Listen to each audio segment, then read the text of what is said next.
Certamente você está acompanhando a crise bancária que está acontecendo neste momento lá nos Estados Unidos e você também está mais ou menos aí acompanhando a repercussão que esse tipo de coisa pode ter em todo o cenário econômico, financeiro mundial. A gente sabe como são essas coisas, como crises bancárias tendem a se espalhar de uma forma generalizada e sair do país de origem, especialmente se esse país de origem for os Estados Unidos, e atingir os mercados financeiros globais de uma forma assim assustadoramente rápida, conforme nós vimos acontecer lá em 2008. E é justamente esse ano de 2008 que teve a última crise econômica de grandes proporções, né? Justamente esse ano que é lembrado aqui no título desta reportagem, falando a respeito dessa crise então do Silicon Valley Bank, ou SVB, foi deflagrada na sexta-feira passada, dia 10, estou gravando isso aqui no dia 13, na segunda-feira, então hoje a gente já pode ter mais ou menos uma dimensão um pouco melhor do que está acontecendo, do tamanho do estrago aí envolvendo esse banco especializado em startups aí, e também tentar entender quais são as repercussões que se seguirão a partir aí dessa crise, dessa quebra desse banco, que não é nada pequeno, tá certo? Então a gente vai dar uma olhada aqui no que aconteceu hoje, segunda-feira, como os mercados estão reagindo aí e tentar entender mais ou menos quais seriam as repercussões desse caso num futuro próximo. Vamos dar uma olhada aí nessa história. Não se esqueça, deixe o seu like, seu comentário aqui no vídeo, e se você gosta do conteúdo que eu produzo aqui, quer me ajudar financeiramente, torne-se membro aqui do meu canal, membro patrocinador, ou então clique no botão valeu demais, colabore aí com qualquer trocado, não vai fazer falta para você, mas vai me ajudar bastante, não é? Então essa matéria aqui sintetiza de uma forma assim bastante didática, bastante resumida, o que aconteceu com esse banco, com o Silicon Valley Bank, na sexta-feira passada, dia 10, e aí essa FDIC aqui, que é a Corporação Federal de Seguro de Depósitos, lá dos Estados Unidos, deve ser algo como um fundo garantidor de crédito aqui no Brasil, já garantiu que clientes que têm até 250 mil dólares poderão sacar os seus valores, e quem tem mais do que isso vai ter um pouco mais de trabalho para reaver esse dinheiro, se é que vai reaver, né? Ainda está um pouco assim nebulosa essa questão. E esse é um banco que possui 17 agências, é um banco especializado aqui em empresas, em startups da área de tecnologia. Então ele é um banco lá do Vale do Silício, que é uma região muito conhecida por abrigar empresas desse tipo, por atrair empresas da área de tecnologia, grandes gigantes aí da área de tecnologia nasceram no Vale do Silício, e ele de fato era o 16º maior banco dos Estados Unidos em matéria de ativos, né? Não em matéria de clientes, mas em matéria de ativos. Estamos falando aí de um total de 209 bilhões de dólares em ativos, ou mais de 1 trilhão de reais. Olha o tamanho da encrenca aí que esse banco representa para a economia dos Estados Unidos e para a economia mundial como um todo, né? E aqui então eles tratam do risco do mercado. Lembram aqui que é a primeira vez desde 2020 que a FDIC precisa resgatar os clientes de um banco aí, e a maior falência de uma instituição financeira nos Estados Unidos desde o Lehman Brothers lá em 2008, evento que deflagrou a crise daquele ano e que teve sérias repercussões para a economia mundial, né? E a grande pergunta que fica é: será que esse problema é exclusivo do Silicon Valley Bank? Porque se for só o problema desse banco, beleza, muito chato, muito ruim para os seus clientes, um monte de empresas aí brasileiras, inclusive, tem algum valor junto desse banco aí, então vai ser muito ruim para todas essas empresas, para esses clientes, vão perder dinheiro naturalmente, sempre ruim quando uma instituição financeira quebra, né? Mas será que esse problema também não pode atingir outros bancos, outras instituições bancárias? Por quê? O que causou a crise do Silicon Valley Bank? A questão da taxa de juros, do aumento da taxa de juros.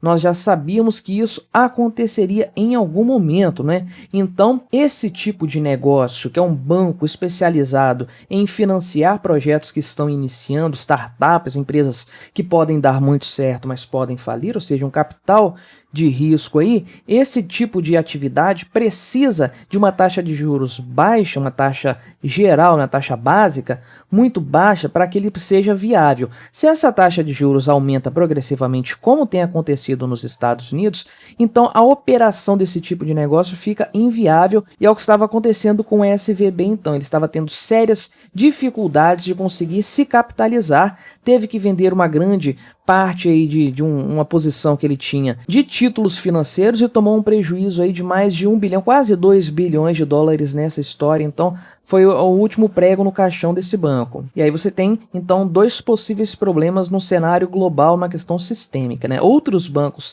estarem também com uma situação de insolvência desse nível aqui, o que poderia gerar um efeito dominó, afinal esses bancos possuem investimentos em outros bancos, estão totalmente interligados nessa questão aí, e você poderia também ter um caso de descrédito do mercado financeiro, pessoas correndo para os bancos, fazendo uma corrida bancária para retirar os seus fundos, tentar não perder o seu dinheiro nessa brincadeira. Então você tem esses dois riscos aí. Então isso aí pode se espalhar para outros bancos, para outras instituições. O fato é que o First Republic Bank, que é um banco também da Califórnia, acabou aí fechando em queda nesta segunda-feira de mais de 62% no valor de suas ações. Isso aqui não significa que o banco está quebrado, que o banco está insolvente. A questão das ações dele, isso aí reflete apenas um movimento do mercado. Porém, resta evidente que esse tipo de queda aqui demonstra que o mercado está de fato desconfiado da solvência desse banco aí. Lembrando que um outro banco aqui chamado Signature Bank também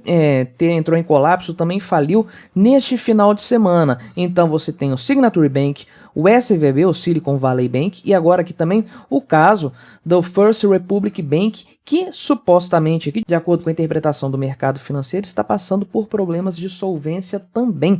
Será que estamos vendo aí uma coisa generalizada se desenhando no horizonte? Não sabemos ainda, porém, os Estados Unidos, aí o governo dos Estados Unidos e o Federal Reserve principalmente, estão tomando medidas para evitar que a coisa se alastre, né?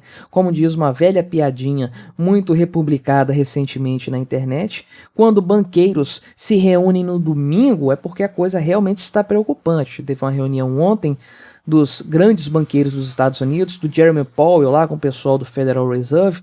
Então, se eles precisaram se reunir, sair ali do seu golfe dominical para tratar de questões financeiras, é porque a coisa está feia. Eles não podiam esperar os mercados abrirem na segunda-feira sem qualquer tipo de posicionamento, porque isso aí poderia resultar em uma grande tragédia. Então, eles precisaram se adiantar aos movimentos do mercado para dizer mais ou menos aí que eles vão resgatar todos os valores depositados lá no SFB. Foi um comunicado feito no próprio domingo, ontem inclusive, já para tranquilizar o mercado para amanhã da segunda-feira. E aí, além de resgatar os clientes aí do SVB, o Fed também disse que vai permitir que os demais bancos tenham acesso a fundos de emergência, né? Segundo o Fed, esta ação irá reforçar a capacidade do sistema bancário para salvaguardar os depósitos e garantir a continuidade da disponibilização de dinheiro a crédito à economia, né? Então estão tentando aí salvar a pátria, evitar que o colapso financeiro se alastre para outras instituições também. E aí aquele padrão lá de 250 mil dólares que eu falei no início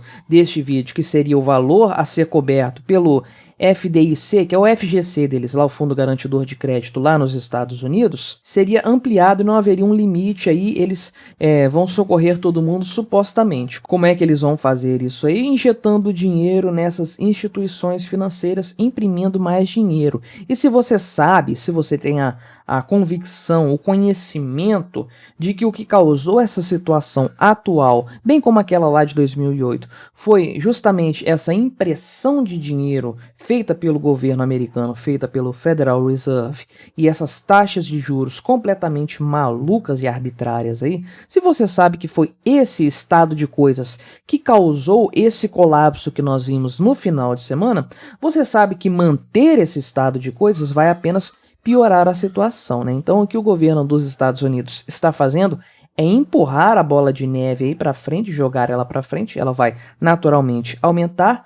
Eles estão jogando gasolina na fogueira aqui, então a gente já mais ou menos sabe para onde que as coisas vão caminhar dessa forma, não é? Mas será que essas medidas do governo americano estão dando certo no sentido de evitar o colapso do sistema financeiro? Bem, como apontou aqui o Fernando Urrich na sua conta no Twitter, né? O cenário dos bancos regionais nos Estados Unidos não está nada bonito, né? A gente tem aqui o First Republic Bank, que eu citei agora há pouco, com uma queda de 65% aqui no momento desse print aqui que foi tirado da tela, né? Mas também outros bancos aqui regionais sofrendo amargamente, um até aqui que está, o Western Alliance Bancorp, está até pior do que esse banco aqui, o First Republic Bank da Califórnia, né? Então, esses bancos regionais estão sofrendo pesadamente, o que pode ser o indício muito provável, diga-se de passagem, de que estamos iniciando um ciclo, um movimento de crise bancária, como ele colocou aqui, crise bancária em curso. Os bancos menores já estão sofrendo nessa situação e a tendência é que a coisa se alastre mais ainda para bancos grandes, para bancos maiores. E quando isso acontecer, meu amigo, a coisa não vai ficar bonita, né? E de fato, parece que essa crise do SVB já está se espalhando para outros países também, porque ele tem braços aí, tem operações em várias outras partes do mundo, né? Como, por exemplo, o Reino Unido, né? Falando aqui Londres, Singapura, mas também Canadá, Índia e China. Então existe aí um risco, um medo do risco de contágio que esse caso pode ter aí, não apenas no sistema financeiro mundial, mas também em empresas, especialmente da área de tecnologia, que podem estar severamente impactadas por isso já neste momento. Então tudo indica para o fato de que o problema é muito maior do que o governo dos Estados Unidos dá a entender nesse momento aqui, muito maior do que ele gostaria que fosse também. Pode ser que seja um caso isolado e que seja facilmente contido pelo governo americano? Pode sim, a gente não tem como saber nesse momento aqui. Muitas coisas indicam no sentido oposto, né? De que isso aí vai se alastrar de uma forma preocupante por outras instituições financeiras também. Será que o governo americano tem condições de socorrer todo mundo nessa história? Não sabemos dizer. Porém, se esse aqui não for o estouro da bolha, se esse aqui não for o gatilho para a crise econômica que nós sabemos que vai acontecer, outro gatilho vai acontecer em não muito tempo. Muito em breve teremos algo nesse sentido aí, porque conforme eu falei, todo o arcabouço necessário para que uma crise econômica de proporções colossais aconteça já está muito bem armado, já está muito bem caracterizado aí, com base em tudo que nós vimos os bancos centrais mundo afora, especialmente o Banco Central norte-americano, o Fed, fazendo nos últimos anos, aí nas últimas décadas, especialmente a partir de 2008, como resposta à crise financeira que eles próprios haviam criado anteriormente. Então o cenário já está pronto, já está organizado para que vejamos um colapso do sistema financeiro mundial. E o grande problema e o grande desafio nessa história é que os bancos centrais estão intrinsecamente ligados ao funcionamento do Estado e à existência das moedas estatais, de forma que se um colapso financeiro levar a um colapso dessas instituições, o próprio Estado, como nós o conhecemos, isso em qualquer parte do mundo, terá a sua existência comprometida. Como ele vai continuar existindo depois desse colapso financeiro é algo que a gente não consegue imaginar, a gente pode apenas conjecturar. Eu acredito que pelo menos a moeda estatal vai desaparecer com essa crise, com esse colapso aí. Talvez o Estado consiga se reorganizar e tudo mais, não sabemos dizer. Um colapso civilizacional? Acredito que não, a humanidade é muito resiliente para isso, mas algo de substancial vai mudar no atual estado de coisas,